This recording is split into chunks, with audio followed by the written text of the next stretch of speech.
Hi guys! So ngayon guys, isi-share ko sa inyo kung paano mag-deworm ng tuta. So ngayon, i-deworm ko yung white pug kasi pang 2 weeks na nila ngayon. So ang kailangan natin guys ay itong dewormer. Yan, ito. So ito palagi guys yung ginagamit ko. At dito pala guys may kasama na to na dropper. Yan, pero ang gagamitin ko is itong syringe na 1 ml. Hi Chloe! Buksan ko muna guys, no?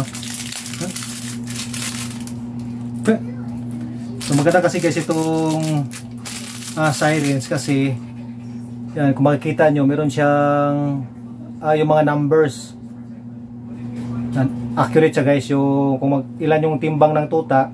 So magbabase tayo dito kasi dito pala, kasi dito bawat 1 kilo ng tuta o aso is 1 ml dito. Guys, kailangan natin ng timbangan para makuha natin yung exact amount ng dewormer natin. At kailangan natin guys ng timbangan. So ito, madabili ako guys ito ng timbangan sa Shopee digital. Tapos guys dito yung grams niya, makikita natin kung ilang grams talaga yung tuta. So, gumagamit na ako nito guys para patungan dun sa tuta kasi dito maliit kasi ito. Maliit kasi ito, hindi kasya yung tuta. So ito lang lahat guys yung gagamitin natin sa pag-deworm. Paano ba ito hinawakan? So ito lang lahat. Itong dewormer natin, timbangan, at especially guys yung mga tuta. So yun guys, kukunin natin yung mga tuta. Guys, yung mga tuta nilagay ko lang sa box kasi malikot kasi yung nanay doon. Ayan na sila. Yan. So yan guys, so puting puti. So 5 lang sila guys, no, lahat ng nabuhay. Sayang yung isa, naubusan lang ng tubig doon sa loob. Babae sana yun guys. So ngayon ito 3 lalaki, 2 babae. Itimbangin ko na to isa-isa para makuha natin yung exact amount ng pampurga natin. Yan, itong nematocide, kung gaano karami yung bawat isa na mapainom natin sa kanila. So yan guys, no, timbangin na natin. Okay. So ito guys, set ko muna yung timbangan. Kailangan naka grams siya guys, no, dito. At ito, timbangin ko lang at i-minus ko lang siya guys itong takip ng ice cream. So nasa 46 siya. Yung timbangin natin isa. So yun guys, ito. Oops, dyan. Hi Chloe, hindi mo anak yan. So ito guys ay lalaki. So yan, nasa 491. So maminusan natin sa guys ng 46, 445. Bang pinapainom ko na lang at ilalagay ko lang siya dito para hindi na ako malito guys kasi pare-pareho kasi yung kulay nila. So yan, shake muna. At dito tanggalin na natin yung syringe. Yung karayong pala guys dito sa syringe, wag na natin gamitin to. So ito na lang. Bali ito lang yung gagamitin. Dahil 1 ml per kilo, so hindi siya umabot ng kalahating kilo. Kung nasa 500 to sa guys, nasa 5 dito, 0.5. Ngayon dahil 440, so dito tayo guys sa 4 at saka kalahati ng 5 at saka 4. Kasi kunti lang man diferensya nung guys, 45, halos 4.5 na dito sa ating syringe. Dito guys, mas masarap siguro to kasi pag nagpurga ako ng mga tuta. Hi Chloe! Chloe talaga guys, so pag may nainggit sa mga tuta. Chloe, bad. Sandali guys, no. What? Wait. So ito 4.5.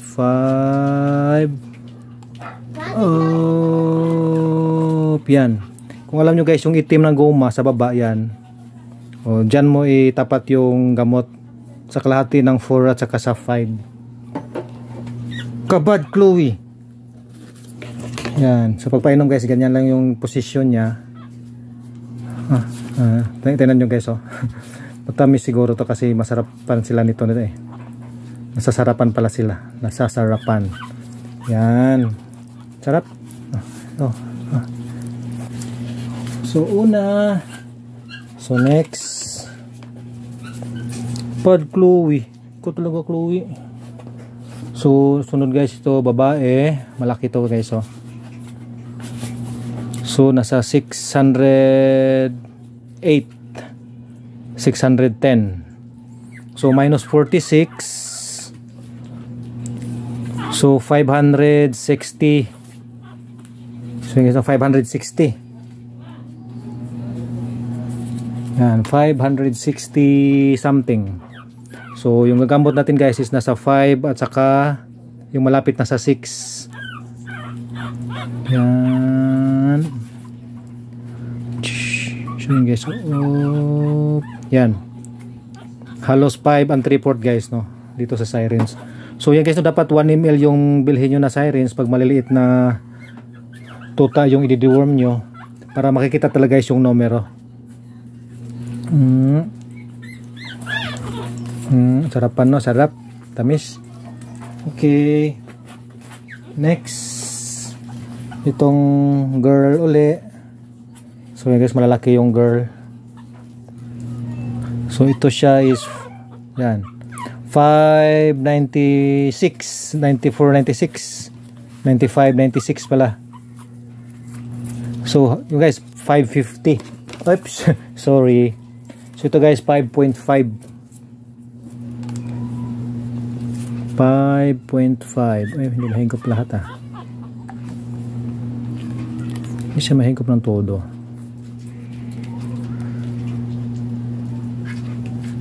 So ito guys, so 5.5. Yan. Oops. Ay, ayaw niya. Ayaw mo. Sarap yan, oh. Sarap yan. So dito guys, no, dandahan lang yung pagpisil para hindi sila mabilaukan or baka papasok sa baga. Yan. Oops. Tabi lang sila. Ay, hi ate. Ate Shannon. Next. Lalaki. 5.66. So 520. Si Tita Chloe. Matumalis ka na dyan. Yan, 520. Asan dito yon? Dito. Ato, umalis ka na naman po. Ay, hindi masarap. Sarap yan. Sarap kaya yan. Ay, ayaw mo? Sarap yan. Tapos may one na dito. Kasi natutulog siya. Gusto niya nakakuan pala, nakaupo. Saan ka Okay. Darutiam? Darutiam. Yan guys, so si Shannon. Hi Shannon. Ito pa yung... Last mahulog ko. Ilagay mo isa. Ano, ilang kilo? Nge, nakahiga siya. Gaan mo. Sorry, excuse konti. So 526. So 480 siya guys ito. 480. Bilis ko mag-compute guys, no? 480. Masarap ng tulog niya. Yan. Masarap yung So yan guys, so 480.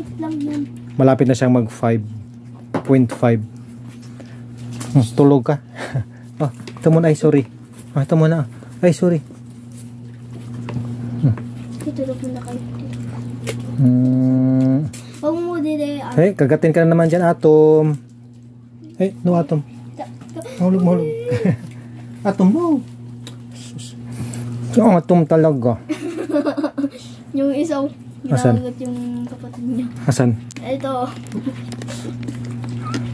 So, tapos na guys. Oops. So, ito guys, oh. Kawawa yung mga Shih Tzu. Hi. Yan. Ito. Okay. So, tapos na guys yung pag-deworm natin. At ito.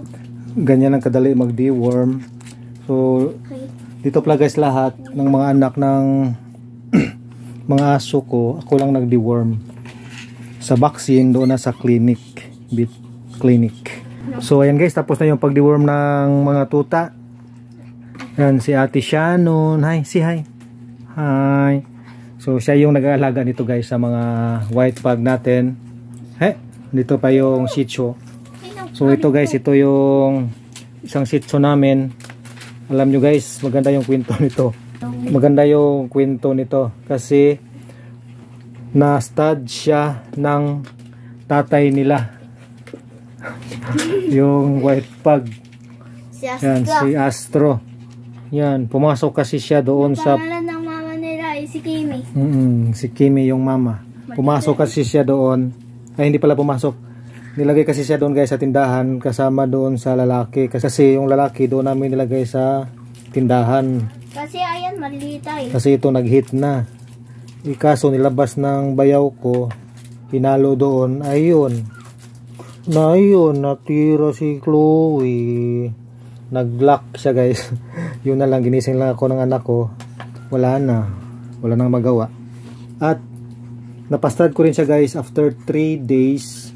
Napastad ko siya ng Shih Tzu kasi yung standing heat niya is after 3 days pa mula nung na stud siya nung pug. So iwan ko lang guys kung ano yung resultant dito kasi next week mga anak na rin si Chloe. Mga Monday or Tuesday kasi malaki na yung tiyan niya guys. So nagpositive kasi siya. Kaya lang hindi ko lang sure kung sino talaga yung tatay. Yan. So yan guys.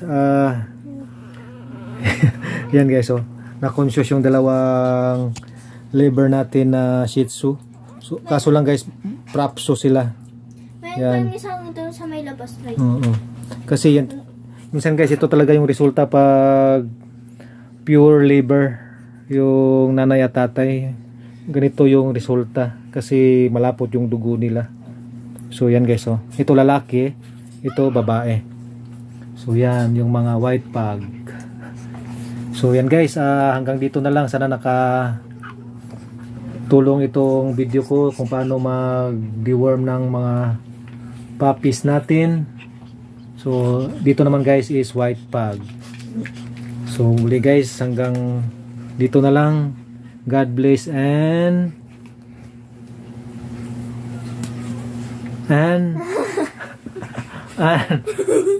amang naamang guys si siya no, naamang.